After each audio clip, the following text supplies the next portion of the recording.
Howdy, y'all. I got dogs. Woo! They might make noise and be annoying this video, so sorry about that. But we're in Game Awards season, which means that we are reviving the annual discourse of whether or not Miyazaki's games deserve nominations for Best Narrative.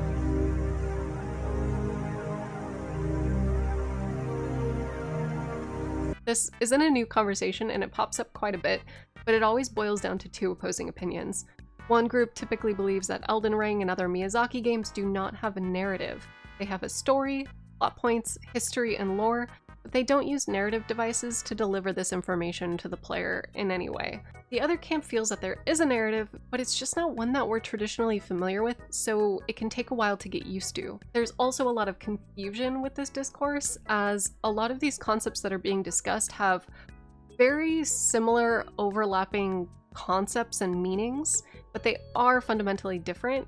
So if somebody says, you know, Elden Ring doesn't have a narrative, and the other person says, yes, it does, it has a story, and the person says, I'm talking about the narrative, I'm not talking about the story. This is where the communication starts to break down, because there is like just a bizarre, these concepts are so overlapping, it's frustrating. It's frustrating to talk about. So I'm gonna clear those up first, and then I'll talk about narrative styles.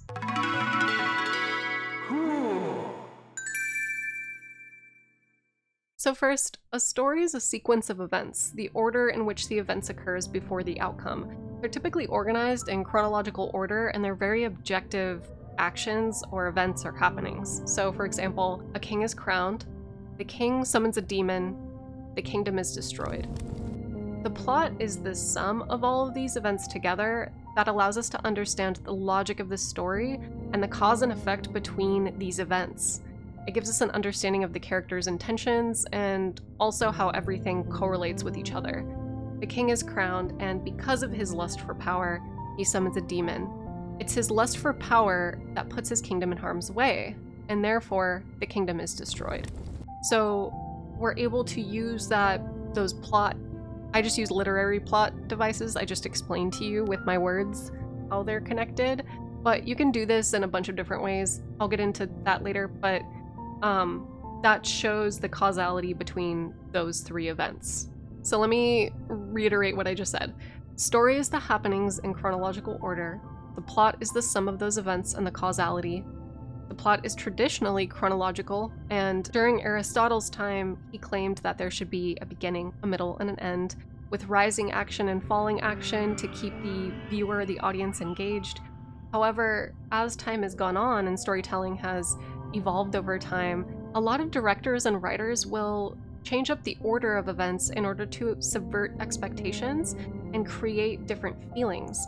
For example, there's a movie called The Father, starring Anthony Hopkins, which retells the same events over and over and over again, changing slight things in order to make these events seem disjointed or cohesive.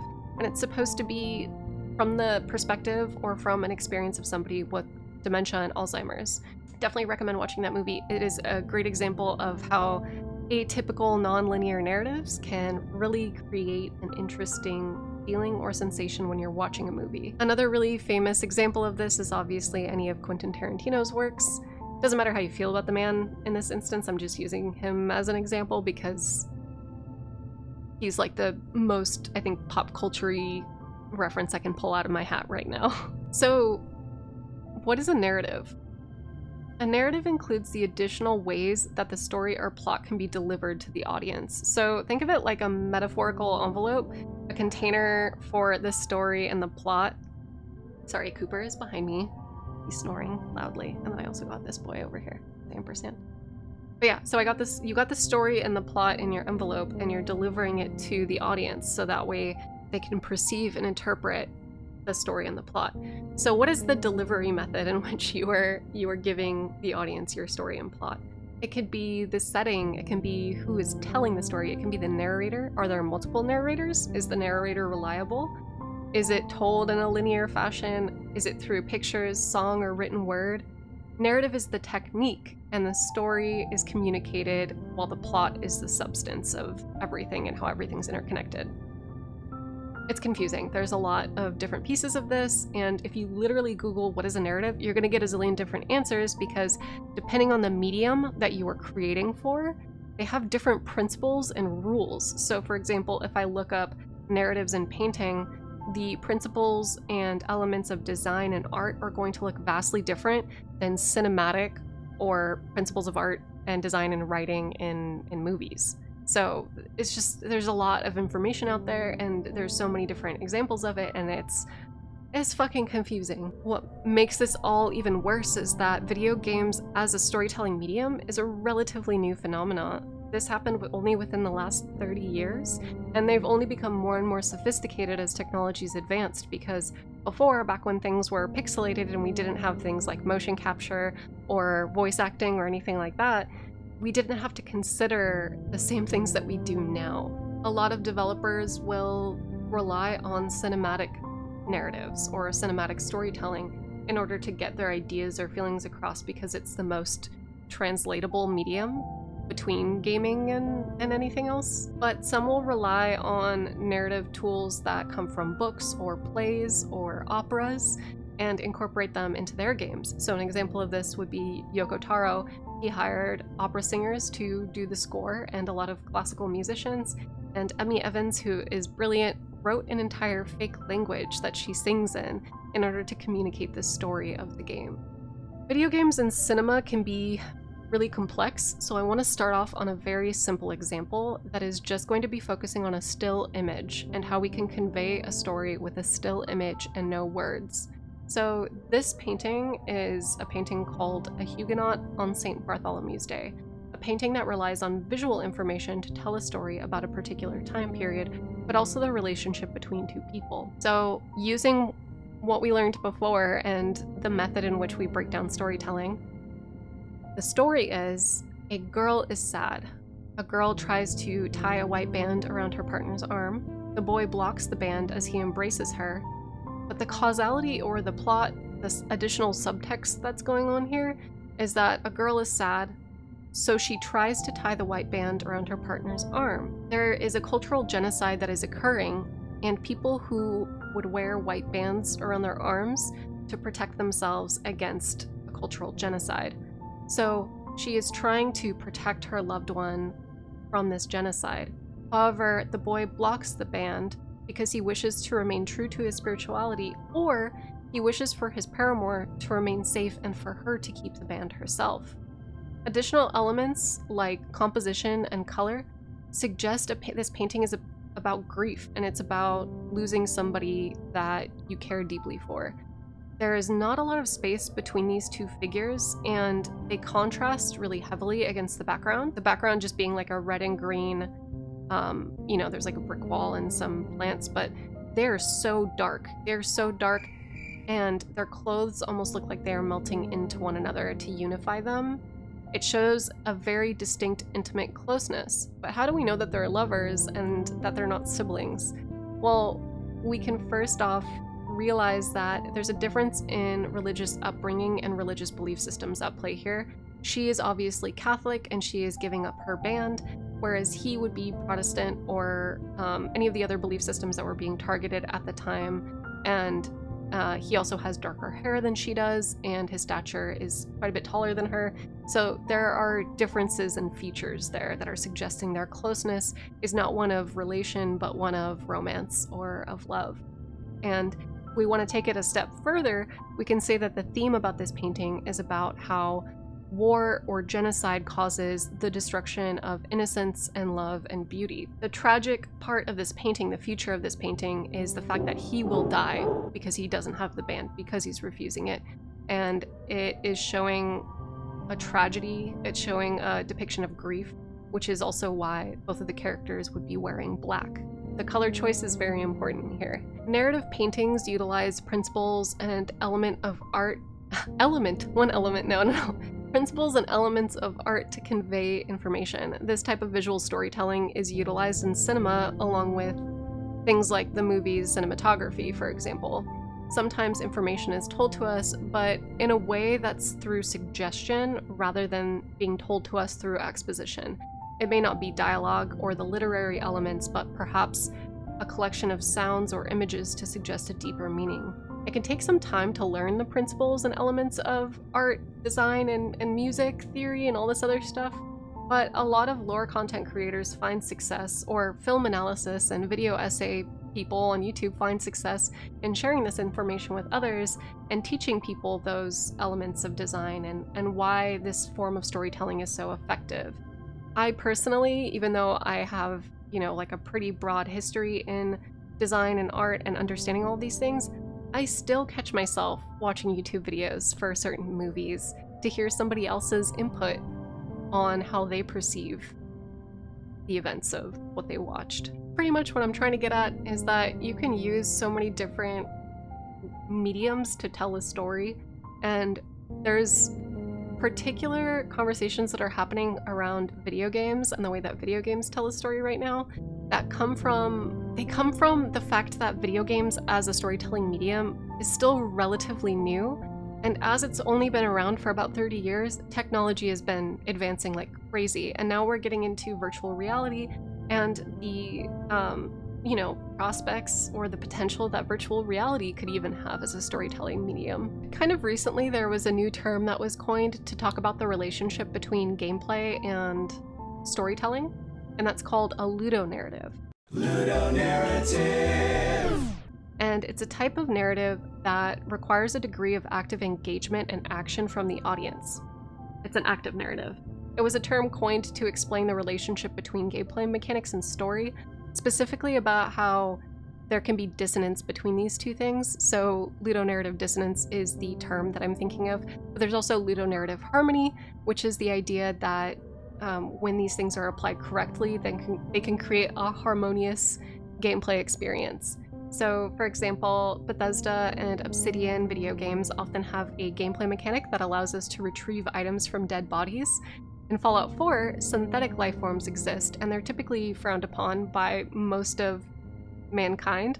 So, when you kill a synthetic life form, they'll often have a synthetic component in their inventory. And it's never really established that certain characters are synthetic through dialogue. Some, it's like a very important part of their character's arc, but there are some that you wouldn't know are synths until you were to go through and play the game killing every single NPC and seeing which ones have the component and which don't. And there's subtext that's happening here, right? There's a moral, or I guess something that the writers want you to think about is if there's not really a difference between organic life and synthetic life, why is there this social attitude that disdains one more than the other? This also gives us subtext about the characters' lives, as they had to hide in order to remain any free will or personal autonomy and to be treated normally. So this is an instance in which I feel gameplay mechanics and storytelling can work harmoniously because it allows the player to actively engage with their environment as a game and learn new facts or new things about the world that they're engaging in. On the flip side, like I mentioned, ludonarrative dissonance can also occur because of this. For example, in Mass Effect Commander Shepard, you can play as a renegade character, which is like an evil on the morality scale, or kind of like, I'm a cop with nothing to lose. Like that's the vibe. That's the vibe. And you could go through the whole game like punching people and being an asshole and doing things that are really fucking depraved. I've always wondered how they mated. At the end, you're still regarded a hero with the same exact dialogue that the Paragon is being referred to as, which is like, the Paragon is like the good moral playthrough route. What? Another example would be when the player has full control with the camera, and it can be a challenge to draw their eye to certain scenes that are occurring in real time outside of cinematics. So there'll be like a button prompt that's like, hold down, left trigger to focus and like to look at maybe a spaceship crashing into something. But if you're not quick enough, if you're not anticipating this action, or if the camera bugs out and looks the wrong way or just kind of sputters, you'll miss this live action event that's important to the plot. The challenge of game dev is to understand how to get around these barriers. So some just go full hog, full ham into you know, recreating cinema. Like Kojima, for example, is so inspired by Western cinema and has a lot of criticisms about Western culture, and he gets into all of that with his games about the military industrial complex in America. And he loves referencing movies like, you know, what's the Tom Cruise airplane, you know, military stuff. I think the most important thing that you have to consider when you are a developer or a writer or a director is how is the audience going to feel? Sometimes it's about communicating the message of your story, so cinematics work perfectly. But if you want to stray away from cinematics, what can you do to give your audience a particular feeling? And I feel like Miyazaki is achieving what he is setting out to do, because at the beginning of all of his adventures, we are often an adventurer from beyond the fog, or an adventurer from a different land that is coming into either the lands between, or we are coming into Yharnam, or we're coming into Boletaria from the outside. So we're an adventurer. We don't know what's going on, we don't know the central conflict, so what we largely get our information from is through dialogue, it's through exposition that the NPCs have with us, the quest lines, it's through reading books, it's through absorbing that information as if we're a detective investigating a certain area. We wouldn't have all of this background knowledge about the particular universe, so it's not important that we know right away. It's important that we discover this information organically during our journey. One of my favorite examples of this within a Miyazaki game is actually in Demon Souls. When you come into Boletaria from beyond the fog, you meet two different factions. You meet the sages, or the wizard type people, and you meet the clerics, or the religious type people. And they both hate each other. When you walk into the Nexus, you'll be met with these two different factions just brutally talking shit about each other. And it's up to you as the player to decide which narrative is the most true, or which resonates with you. And as you progress through the game and you meet Skirvir the Wanderer, and you find an item called the Talisman of Beasts, you actually learn that these two factions were worshipping the same entity the whole time. The great demon, the old one that the soul arts came from, and God that the clerics were worshipping was actually the same entity. As an outsider, we're entirely at the whim of the narrators and their perspectives on what's going on. And I absolutely love that. I love the chaos of that, and I love the feeling that it gives me as an outsider coming into Miyazaki's world. But getting away from the written text of the game, what are other ways that we can understand the story? Because if we want to, kind of talk about this, about whether or not Elden Ring or Miyazaki uses narrative, we don't have to just look at the item descriptions. We can also look at the music, and we can look at visual elements too. So for example, item placement and pacing is very important in these games. Why do we find the incantation Elden Stars, a major lore item that talks about the Elden Ring itself, in Deeproot Depths? And why is that accessible kind of like towards the end of the game? You access Deeproot Depths after you've arrived in Landel. You have to go either through the sewers, or you can beat the gargoyles that are down by the Eternal Cities. And both paths to get to that area are pretty long and arduous. The gargoyle fight is not easy. Through the placement of items and enemies and visual elements or visual assets like textures or, certain kinds of architecture, you can kind of get an idea of what's happening without even reading. My favorite example of this is actually the musical elements of the game. There's a YouTuber known as Marco Meatball who breaks down the operatic elements of video game scores and whether or not they really convey the story accurately. The details of Moog's score are my favorite. It utilizes an instrument known as a harpsichord, which is an instrument from the 1700s, but it also utilizes a Gregorian chant, which was around 900 AD. So there's a very big distance in time periods between these two musical elements. And this is depicting this transition from traditional belief systems into this new modern worship. It's the worship of a new era. And we have a cultist who is establishing his own dynasty, who is squatting in the ruins of an old society that his mother built on top of.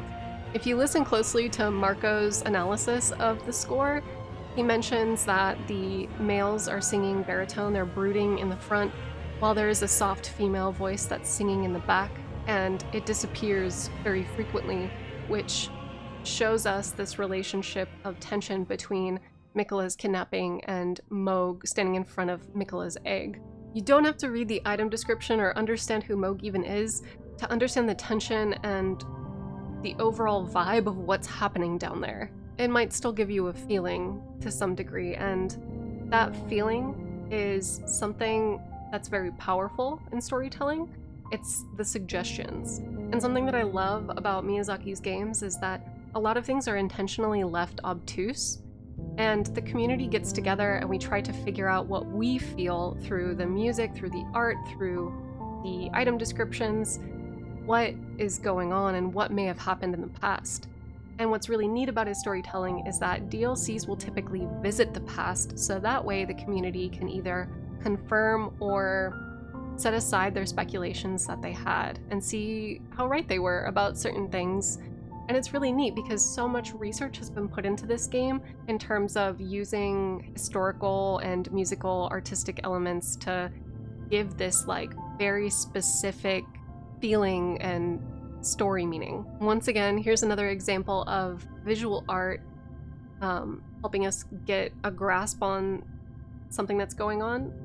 There is a tribe that's in the game that are the merchants, and the letters that they send back and forth to each other actually use an alphabet that is kind of like an old language that's not really used so much anymore. That's from the Yi tribe in parts of China, and they were like a nomadic group. So it's with these visual art elements that are taken from real life that we can kind of get an idea of how people lived in the Elden Ring setting. And it's kind of how all of these different narratives, visual narratives, audio narratives, and you know, those envelopes, those ways that the story is being delivered to us and how they all work together to thread Miyazaki's narrative style, that creates a really interesting experience. Do I think this experience is for everybody? Fuck no, I don't. I do not think this experience is for everybody. And I think it's totally okay if you don't like this.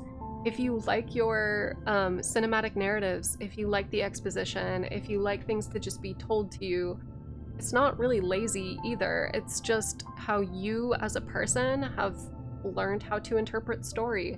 And a lot of writers or people who are very interested in literary narratives, that's the type of storytelling that works the best for them.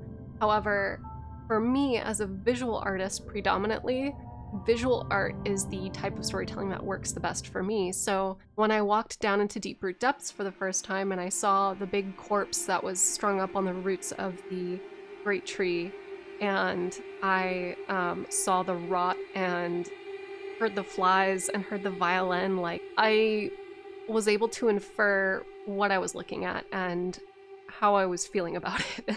Same could be said too about going below the capital and finding the corpses of the nomadic caravan below. And as you're kind of like descending down into the depths, past all of these really tragic people who were buried alive, you can hear somebody quietly playing their instrument in the distance. That is a narrative style. That's a narrative style. And something to remember is that there are rules for literary narratives, but you are allowed to break them as a creative, so long as you're able to do it in a way where you feel that it's going to land successfully with a certain audience. And whether or not Miyazaki landed it successfully with you is entirely subjective, and that's kind of the beauty of art. So down below I'm going to link a few content creators who do deep dives on different forms of storytelling and analyze different types of narratives. And I'm going to link some of my favorite works that they've done. So specifically Spikima Movies, I hope I'm saying that right, does a lot of analysis on really tense movies or like horror movies, and those are some of my favorite, but I'm going to link his analysis of the movie The Father, which stars Anthony Hopkins, below, which shows how you can use a non-linear narrative style that is either repeating in on itself or is not even being told correctly or has an unreliable narrator. That's such a great example of an experimental narrative that's done successfully.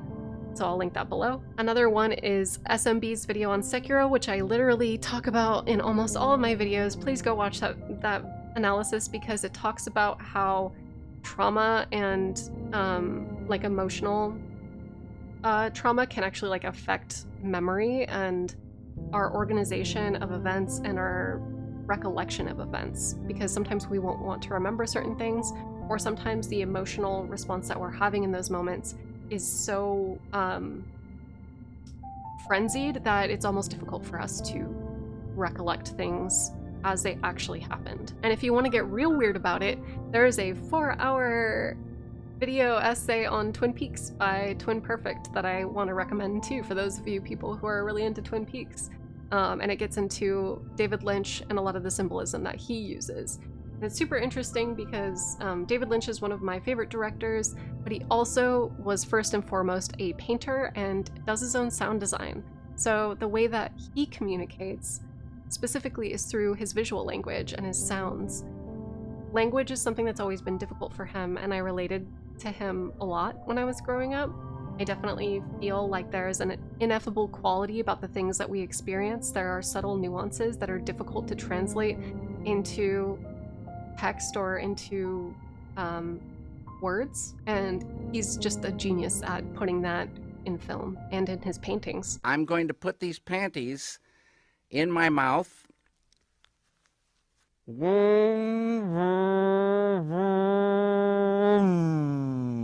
And then also, to wrap this all up, go watch Marco Meatball and all of his operatic analysis about video game soundtracks, because holy shit, they're fun to watch. So yeah, that's my video essay, y'all. I hope that it was informative. Thank you. Goodbye. Love you. Bye. Also, hi, don't forget to join my Patreon because you get access to my mind maps someday when I make them available, and then also there's Discord stuff, and then also check out my Twitch. Okay, bye.